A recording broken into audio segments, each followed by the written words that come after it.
আল্লাহকে বলি, আল্লাহ গো আমরা কেবলই মাত্র তোমারই ইবাদত করি আর তোমারই কাছে সাহায্য চাই। এই অবস্থায় আল্লাহ তখন বলে, বান্দারে আমার কাছে কি ইবাদত করিস আর আমার কাছে কি সাহায্য চাস, তোরা বল বল, আমি আল্লাহ তোদেরকে সেই সাহায্য করব, তোরা বল। এরপরে এবার আমরা বান্দারা নামাজের ভিতরে বলি, ইহদিনাস সিরাতাল মুস্তাকিম। হে রব্বুল আলামিন, অসংখ্য পথের নেতৃত্ব শয়তান দিয়েছে, অসংখ্য পৃথিবীতে পথ রয়েছে, আমরা অসংখ্য পথ চাই না, শয়তানের দেখানো পথ আমরা চাই না, যেতেও চাই না। রব্বুল আলামিন আমরা তোমার কাছে হিদায়াতের পথ চাই। রব্বুল আলামিন তুমি আমাদেরকে হিদায়াতের রাস্তা দেখাও। বান্দা যখন হিদায়াতের রাস্তা দেখাতে চাই, হিদায়াত পেতে চাই, তখন ফেরেশতাদেরকে সাক্ষী রেখে রব্বুল আলামিন বলেন, ও আমার ফেরেশতারা তোরা সাক্ষী থাক, সাক্ষী থাক, আমার বান্দারা হিদায়াত চেয়েছে, জান্নাতের রাস্তায় যেতে চেয়েছে, আমার বান্দাদেরকে আমি হিদায়াত দান করলাম। যে সমস্ত নামাজিরা নামাজের ভিতরে এইভাবে গভীর আগ্রহ নিয়ে ভক্তি সহকারে রসুলের পদ্ধতি অনুযায়ী নামাজ পড়বে, ওই নামাজিদের জন্য নামাজ যখন কমপ্লিট করবে তখন তার নামাজ আকাশের দিকে যখন উড়ে যাবে, জোনাকি পোকার মতো একটা পোকা উঠতে চলবে, উঠতেই থাকবে, আলো দিতে দিতে আকাশের দিকে উড়ে যাবে। আর আল্লাহর কাছে দোয়া করবে, হাফাজাকাল্লাহু কামা হাফাজাতনি, আল্লাহ গো ও নামাজ যেভাবে আদায় করতে হয় নামাজ সেভাবে আদায় করেছে, রুকু যেভাবে করতে হয় রুকু করেছে, সাজদা যেভাবে করতে হয় সাজদা করেছে, তেলাওয়াত যেভাবে করতে হয় তেলাওয়াত করেছে, অতএব আমাকে হেফাজত করেছে। রব্বুল আলামিন তুমি একে তুমি হেফাজত করো। আল্লাহর নবী বলছেন, ওই নামাজ কিয়ামতের ময়দানে অন্ধকারে আলো দিবে, ওর নামাজ ওর জন্য জান্নাতে যাওয়ার ব্যবস্থা করে দিবে, ওর নামাজ ওর জন্য কিয়ামতের ময়দানে দলিল হয়ে যাবে, ওই ব্যক্তি আল্লাহর জান্নাতে চলে যাবে। আর যে ব্যক্তি রুকু সাজদা ভক্তি ভরে করলো না, নামাজের তেলাওয়াত ঠিক মতো করে করলো না, ওই ব্যক্তির জন্য আল্লাহর নবী বলছেন নামাজ যখন কমপ্লিট করবে তখন আকাশের দিকে জোনাকি পোকার মতো পোকাটা আকাশের দিকে উড়বে, তখন আর আলো দিবে না, ওর নামাজ ওর জন্য অভিশাপ করবে। আল্লাহকে বলবে, আল্লাহ ওই ব্যক্তিকে তুমি ধ্বংস করে দাও, যেভাবে ও আমাকে ধ্বংস করেছে। নামাজের টাইমের প্রতি গুরুত্ব দেয়নি, জোহরের নামাজ 12:30টায় 1টা 1:30টায় 2টায় পড়েছে, নামাজের রুকু ঠিক মতো করে করেনি, সাজদাও ঠিক মতো করে করেনি, দোয়াগুলি ভক্তি ভরেও আদায় ভক্তি ভরেও করেনি, এবং নামাজের টাইমের ব্যাপারে গুরুত্ব দেয়নি। অতএব আল্লাহ একে আমাকে যেভাবে ও ধ্বংস করেছে, আল্লাহ গো তুমি ওকে ও ধ্বংস করে দাও। তার মানে বোঝা গেল, নামাজ যদি রসুলের পদ্ধতি অনুযায়ী হয় নামাজ তার জন্য দোয়া করবে, আর নামাজ যদি রসুলের পদ্ধতি অনুযায়ী না হয় ওর নামাজ আল্লাহর কাছে অভিশাপ দিয়ে ওকে জাহান্নামের কাঠগড়ায় দাঁড় করিয়ে দেবে। এই জন্য আল্লাহ পাক বলছেন, ফাওয়াইলুল লিল মুসাল্লিন, নামাজীদের জন্য রয়েছে ওয়াইল নামক জাহান্নাম। ভাইয়া নামাজ পড়েও জাহান্নামে যাওয়া লাগবে।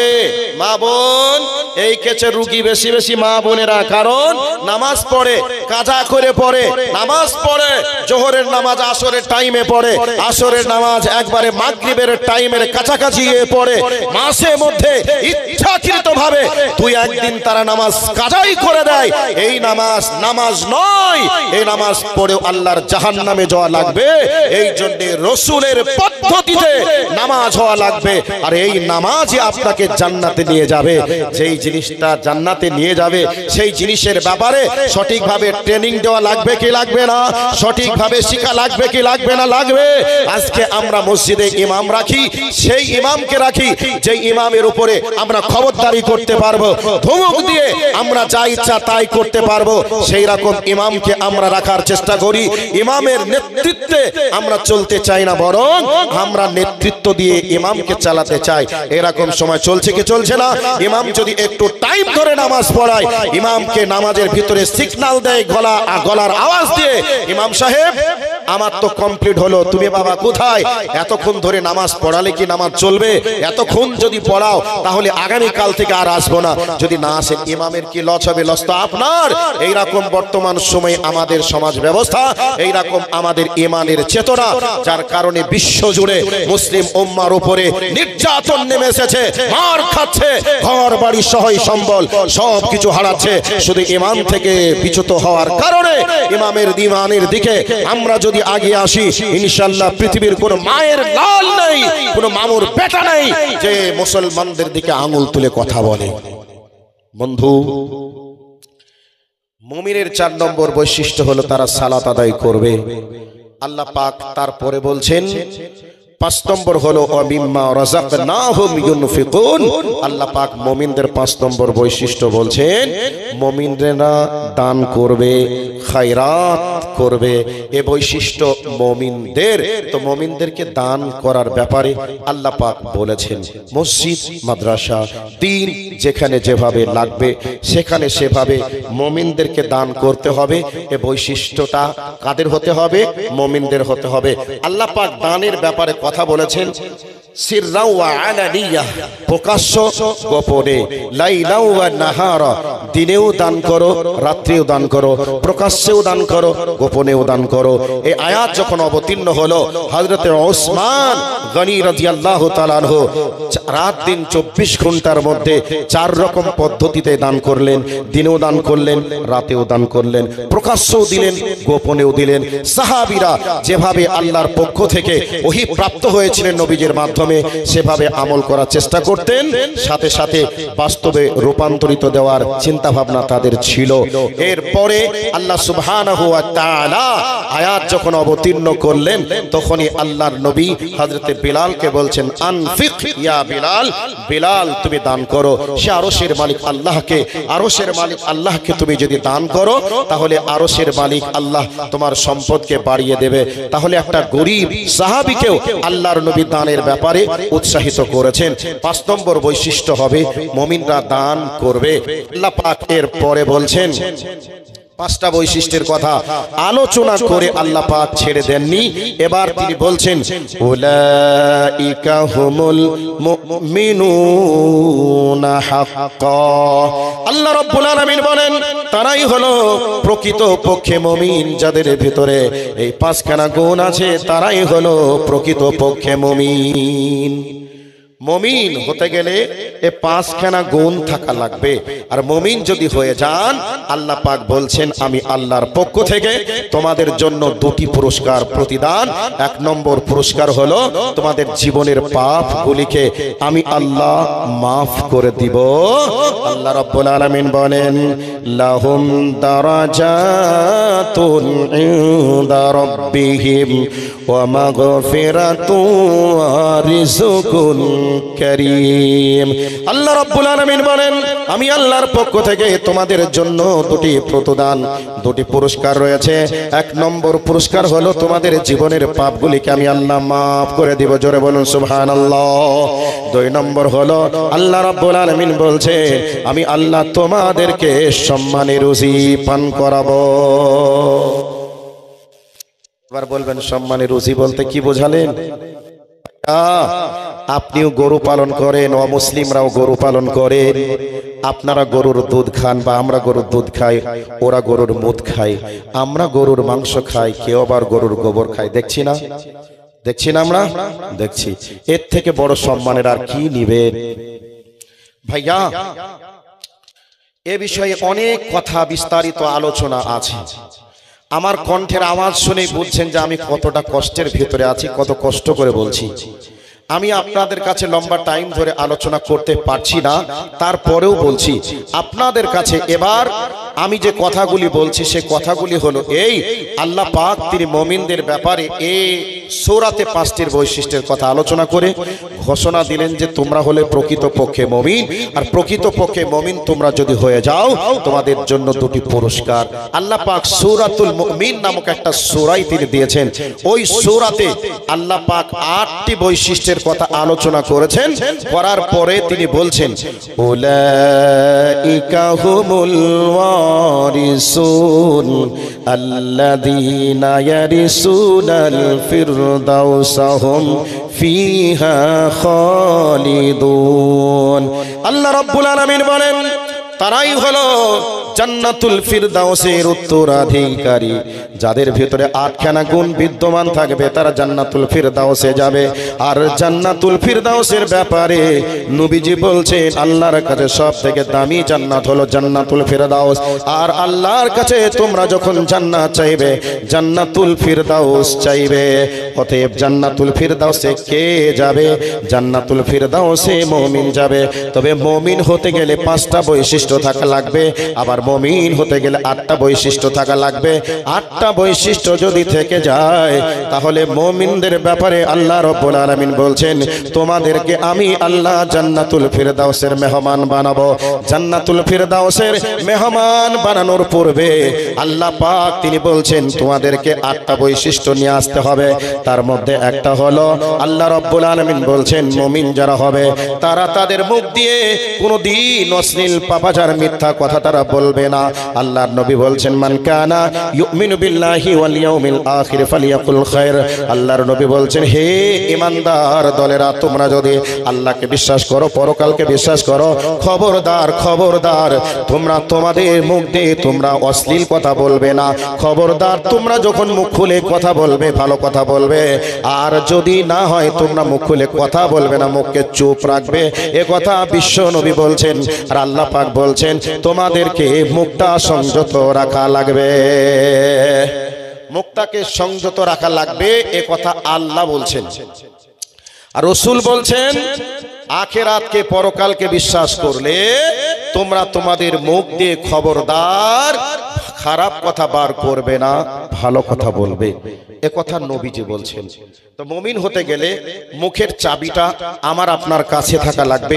ভদভদ ভদভদ করে মেশিনের মতো যা দিবেন তাই যেন বার না হয়, যা মনে চাইবে তাই যেন মুখ দিয়ে বার না হয়।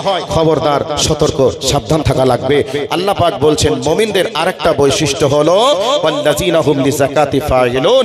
মুমিনেরা তাদের যাকাতের ব্যাপারে সক্রিয় ভূমিকা পালন করবে, মানে তারা যাকাত আদায় করবে। আল্লাহ পাক বলছেন ওয়াল্লাযিনা হুম লিফুরুজিহিম হাফিজুন। মুমিনেরা তারা নিজেদের ইজ্জতের হেফাজত করবে, তারা নিজের ইজ্জতকে তাদের নিজের ইজ্জতকে সংযত রাখবে। আল্লাহর নবী জনাবে মুহাম্মদুর রাসূলুল্লাহ সাল্লাল্লাহু আলাইহি ওয়াসাল্লাম বলছেন তোমরা দুই দাড়ির মাঝে মুখকে এবং দুই পায়ের মাঝে লজ্জাস্থানকে তোমরা যদি আমার কাছে জামিন দিতে পারো, মুখ দিয়ে আমি অশ্লীল কথা বলিনি, মুখ দিয়ে আমি হারাম খাইনি, আর এই দুই পায়ের মাঝে আমার লজ্জাস্থান দ্বারা আমি ব্যভিচার নামক অপরাধ করিনি, এ জামিনদার তোমরা যদি আমাকে দিতে পারো আমি নবী তোমাদের জন্য জান্নাতের জামিনদার হয়ে গেলাম। এ কথা কে বলেছেন? বিশ্ব নবী বলেছেন। আর আল্লাহ পাক বলেছেন ওয়াল্লাযিনা হুম লিফুরুজিহিম হাফিজুন। খবরদার তোমরা তোমাদের লজ্জাস্থানের হেফাজত করবে, আল্লাহ পাক বলছেন। এরপরে আল্লাহ পাক বলছেন ওয়াল্লাযিনা হুম আলা সালাতিহিম ইউহাফিজুন। মুমিনদের বৈশিষ্ট্য হবে তারা নামাজের ব্যাপারে যত্নবান হবে, সঠিকভাবে হেফাজত করবে, সঠিক টাইমে আদায় করবে। এই কথাগুলি বলার পরে আল্লাহ পাক বলছেন উলাইকা হুমুল ওয়ারিসুন। তারাই হলো উত্তরাধিকারী, জান্নাতুল ফিরদাউসের উত্তরাধিকারী। আমার বাবা জীবন ভাই যুবকেরা যারা আছেন তাদেরকে লক্ষ্য রেখে কয়েকটি কথা আমি আপনাদেরকে বললাম যে প্রত্যেকটা মানুষকে সালাত আদায় করতে হবে যদি মুসলিম হিসেবে বাঁচতে চান। মুসলিম হতে গেলে নামাজ পড়া লাগবে, মুমিন হতে গেলে নামাজ পড়া লাগবে। একথা আল্লাহ এবং রসুলের। এবার আমার মা বোন থেকে নিয়ে শুরু করে আমার বাবা জীবন যারা আছেন সকলের কাছে বুক ভরা ভালোবাসা নিয়ে, বুক ভরা আশা নিয়ে আপনাদের কাছে একটু মসজিদের জন্য হাতটাকে বাড়াবো। আল্লাহর নবী বলেছেন যে ব্যক্তি আমার ঘর মসজিদ বানাবে আমি আল্লাহ তার জন্য জান্নাতে ঘর বানাবো। আমরা যেমন এদিকে শুনলাম জান্নাতুল ফিরদাউসের মেহমান হব, জান্নাতুল ফিরদাউস যাব, সেই দিকে লক্ষ্য রেখে আল্লাহর জান্নাতে যাওয়ার জন্য, আল্লাহর জান্নাতে একটা করে ঘর পাওয়ার জন্য 100 টাকা, 500 টাকা, 1000 টাকা, 50 টাকা হলে আল্লাহর হস্তে মেহেরবানি করে মুসাফিরের হাতে একটু দিয়ে দেন, তাদের জন্য প্রাণ খুলে দোয়া করব। একটা কথা আপনাদেরকে শোনাচ্ছি যে আজকে এই মসজিদের জন্য একটা মানুষ কেউ যেন খালি হাতে না দিয়ে যাবেন না, খালি হাতে যাবেন না। আল্লাহর হস্তে 5টা টাকা হলেও দিয়ে যাবেন। আগামী কাল বেঁচে থাকবেন তার কোনো গ্যারান্টি নাই। না দিয়ে যদি চলে যান, আগামী কাল দেওয়ার মতো চেষ্টা করলে উপায় থাকবে না। সেই জন্য আমার বাবা জীবন থেকে নিয়ে শুরু করে আমার মা বোন পর্যন্ত যারা আছেন সকলকেই বলবো, মসজিদের জন্য 20টা টাকা হলেও দিয়ে যান। একজন কেউ উঠবেন না। এবার আপনাদেরকে ছোট্ট করে একটা ঘটনা শোনাচ্ছি। আল্লাহর নবী দ্বীন ইসলামের জন্য 3-4 রকম পদ্ধতি মেনটেন্স করে তিনি কালেকশন করতেন। তার মধ্যে একটা পয়েন্ট আপনাকে বলি, মা বোন উঠবেন না। আমার বাবা জীবন ভাই যুবকেরা একজনকে উঠবেন না।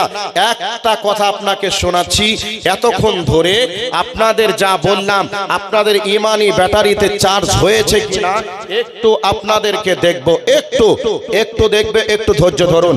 আল্লাহর নবী 3-4 রকম ভাবে কালেকশন করতেন। যুদ্ধের দিন, যেদিনকে তাবুকের দিন ফাইনাল হলো, ওই তাবুকের দিনে মা বোন একটু বসুন, 2 মিনিট সময় নিচ্ছি। বাবাজি 2 মিনিট পরে যদি আপনার যেতে মন চায় আপনি যাবেন, 2 মিনিট পরে আপনাকে একটা কথাও বলবো না, 2টা মিনিট সময় নিচ্ছে, একটু বসে যান। তো আল্লাহর নবী হযরতে বিলালকে বললেন, বিলাল যুদ্ধের দিন ফাইনাল হয়ে গেছে, অতএব আর দেরি করা যাবে না। খাবার লাগবে, অস্ত্র লাগবে, বাহন লাগবে, অতএব তুমি মসজিদে নবাবীর মুয়াজ্জিন, তুমি মসজিদে নবাবীর মিনারে উঠবে। উঠে তুমি বলবে, হে মদিনার আনসার মুহাজিরের দলেরা, নবীজি বলেছেন বাইতুল মালে তেমন কিছু আর সম্পদ নেই, অতএব যুদ্ধের দিন ফাইনাল হয়ে গেছে। নবীজি বলেছেন তোমাদের কাছে যার কাছে যা আছে তোমরা দিয়ে দাও। অতএব আমি নবীজির মসজিদে নবাবীর মুয়াজ্জিন বিলাল বলছি, নবীজি বলেছেন তোমাদের কাছে যার কাছে যা আছে তোমরা দিয়ে দাও। অতএব বিলাল বলছেন আমার যখন এলান হলো, এই এলানের পরে পুরুষের কাতারে পুরুষ, নারীর কাতারে নারী, যেমনি ভাবে মৌচাকের কাছে মৌমাছি গিয়ে বুনবুন করে বসে যায়, ঘিরে নেয়, সেই রকম ভাবে আমার চাদরের উপরে যার কাছে যা ছিল সবাই দিয়েছিল, একজনও কেউ না দিয়ে থাকিনি। এই দিনে সাহাবীরা অনেকজন টাকা পয়সা না দিতে পেরে আল্লাহর নবীকে বলেছিলেন, নবী গো আপনি আমার জন্য আল্লাহর কাছে দোয়া করুন, আমি জানো তাবুকের ময়দানে আমার নিজের জীবনটাকে উৎসর্গ করে দিতে পারি, আমার জীবনটাকে যেন আল্লাহর রাস্তায় দান করে দিতে পারি।